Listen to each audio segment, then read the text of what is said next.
On the second day of Trump's administration, I told Tim to his face on IRL, and I told Matt Walsh and Angela McCardle and Ian. They were all like gung-ho on Trump, and I wanted to be because I was happy on everything in those 2 days, as happy as you can be in 2 days. You know, I liked the speech. But that second day, he did Project Stargate. When I said, like, this is going to be a $500 billion shrine to AI. Trump is going to be an absolutely great president who's already done tremendous things. I'm curious if you guys agree. I'm skeptical of Project Stargate and building a digital god with the $500 billion shrine to AI that all those companies are putting together that he announced yesterday. They're going to build a giant surveillance state apparatus that'll be way worse than anything we could possibly imagine. Yeah, I think that's predictive programming, like programmatic policing. All these things are going to be very ugly very soon. The data centers are here. They're plopping them down everywhere. People are worried about this 50-year mortgage loan on houses. There's not going to be a lot of houses left. They're going to soak up all the land, quite literally. We are ceding all of our land to the data centers. Since I've been talking about this, I've been getting articles from all around the country from people being like, the articles say this. Somehow they cut out the middleman. No local politician was able to put a stop to it. Some shady corporation bought the land, and it's going to be a data center, and the people are not happy with it. Like I was saying last week, this could be something that could be bipartisan, but it's like found a way to circumnavigate politics. And here in West Virginia, you know, our governor Morrissey, who I think has done a lot of good things, he seems to be he's gung ho on the data centers. And people are, and I've seen it in his articles or in his quotes in these articles. I promise, guys, we're going to get to Hitler's micropenis in just a minute, okay? But I've been seeing it. I can't believe I have to say this. I've been seeing his quotes and articles being like, it's a good way to bring in jobs. He's lying. They're all lying. The largest data center right now only employs like 125 people.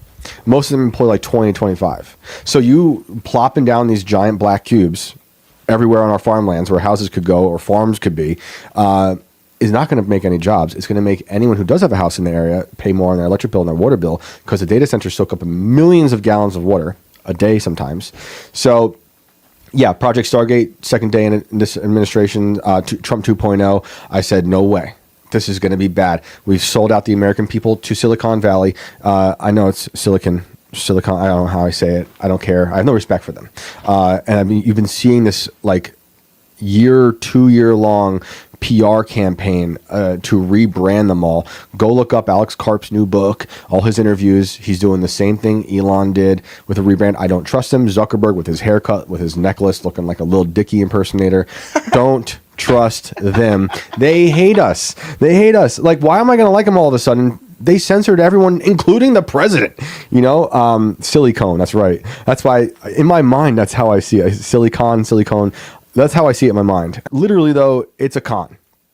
And I was happy when, I know Tim's been ranting about it all day, I think. I didn't watch IRL much, but I walked in on him talking about data centers. I'm like, yeah, go on data centers. Sunday night, I get a text from Tim. He's like, the data centers have taken over. I said, yeah, brother. Yes, they have. And he's like, Grok told me so. I'm like, I've been telling you so. I was right here. I've been telling you since January 23rd. And it's going to get crazier. And people are not going to have a way to opt out. They're not going to give you jobs. They're going to ruin your landscapes. They're going to make you pay more money in this horrible economy. You guys, we got to find a way to come together and stop this. This is the Borg. This is the Saturn worshippers. They are coming to destroy everything and contain all of existence in their black box. I understand how this AI can be a good tool. You know, I'm not totally doom-pilled or black-pilled on all this because I still believe in humanity. But and I don't also believe that we have AI that can just take over yet, although it's a possibility. But I do believe that people are sacrificing themselves to the machine because they're getting lazy. And they're also allowing the machine to take over the land, right? So, I told Tim, I guarantee you, and I'll tell you guys, I guarantee you, in the future, there will be class action lawsuits against all the data centers, just like how there will be against vaccines, because it's going to be a health issue amongst a lot of other issues.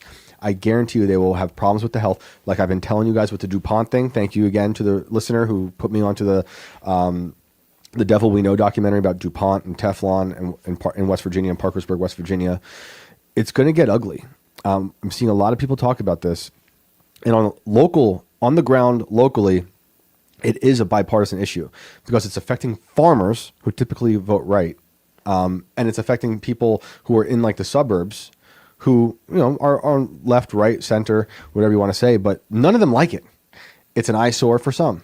Some believe it's hurting their health. Others are like, oh, they all say it's hurting. It's making us spend more. Come on in, Ian.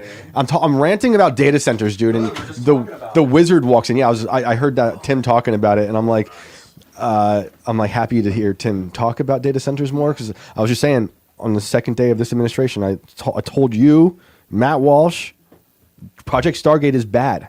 What is it? That was the day Trump's second day in office on Other way. Oh, okay. Swing it. when he announced that he was going to do this $500 billion shrine to OpenAI, and like literally Sam Altman just had that whistleblower who died. I mean, he was murdered, in my opinion. And everyone should go watch the Tucker interview with Sam Altman when he asked him if he had any hand in it. Wild. It's so awkward. One of the craziest interview moments of the year. But and Larry Ellison was there from Oracle, who's insane, whose son just did the Barry Weiss deal for CBS and Free Press. Larry Ellison from Oracle, who wants to all the citizens to be on their best behavior because we'll have a surveillance state.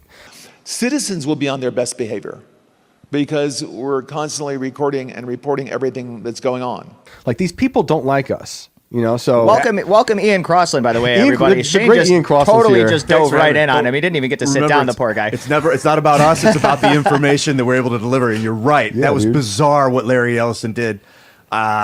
But thank you, Brandon, also for Yes. saying my name. Yes. Dude, Hi, Ian. he was like straight up, we want a totalitarian surveillance state, basically. Straight up. This is like one of the most powerful billionaires on the planet, And Trump too. just gave him TikTok, basically. Oh, jeez. Trump facilitated the TikTok deal with Ellison. Elon doing the Golden Dome for us now. I'm not too familiar with that one Space. yet. It's like it's going to be our version of the Iron Dome, right? Okay. So, but gold, of course. Yeah, why not? Of course, it's going to be gotta- big and beautiful. Okay. Shiny. And Trump's like murder it. and murder you if you jeez. tweet the wrong thing. But yeah, I don't know. I do want to get into these stories because we're going to talk about Hitler's micropenis. Sweet. Yeah.